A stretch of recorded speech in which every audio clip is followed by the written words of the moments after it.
Well, 2017 was quite the year, wasn't it? We had some good movies coming out, like the Lego Batman and Wonder Woman, and we also had some pretty bad ones as well, like Resident Evil The Final Chapter and La La Land, but depending on how you look at them, Justice League was either of the two. For real though, these are the top 5, and later, bottom 5 movies of 2017. Bad as everyone says it is. Oh, well, now that you've cleared that up, I actually feel bad that I actually wrote your name in this book.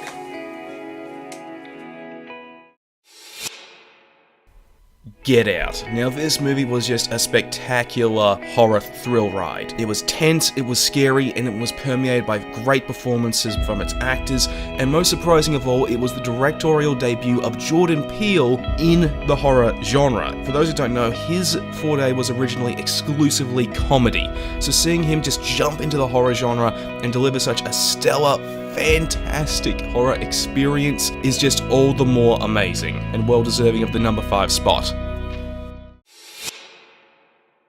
Lego Batman. Okay, this wasn't as good as the original Lego movie, but it still had the heart and soul of that, and did a great job of deconstructing Batman as a character. We actually saw what it would be like if Batman had no villains to fight for a little while, and Will Arnett gave a fantastic performance as this version of The Dark Knight, actually supplanting the Bruce Timm version as the best animated adaptation. Sure, the pop song at the end wasn't as memorable as Everything is Awesome, but hey, beggars can't be choosers.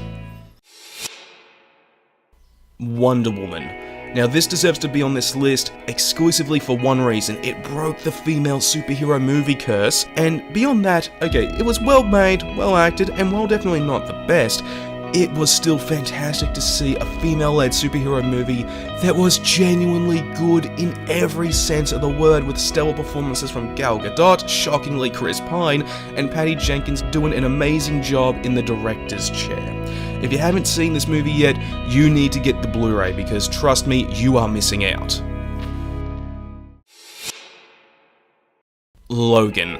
An amazing send-off to the character that propelled Hugh Jackman into stardom. This movie took the superhero genre in an interesting and new way, ditching the whole supervillains, costumes, and overall fantastic nature of the genre that's characterized it since Marvel, and instead went for a more down-home, Western-inspired vibe that loosely adapted the Old Man Logan story.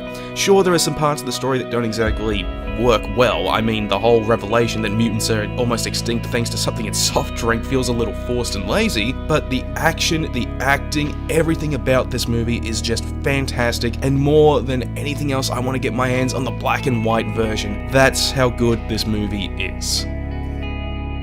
Now, before we get to the number 1 spot, here are a few honorable mentions. Your heart is pure. Rejoice!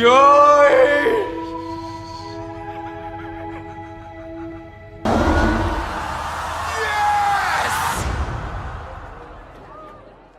We know each other. He's a friend from work.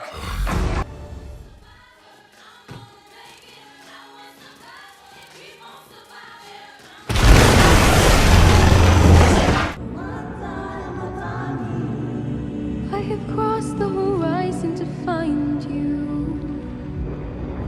Bone in the heart from inside you. It.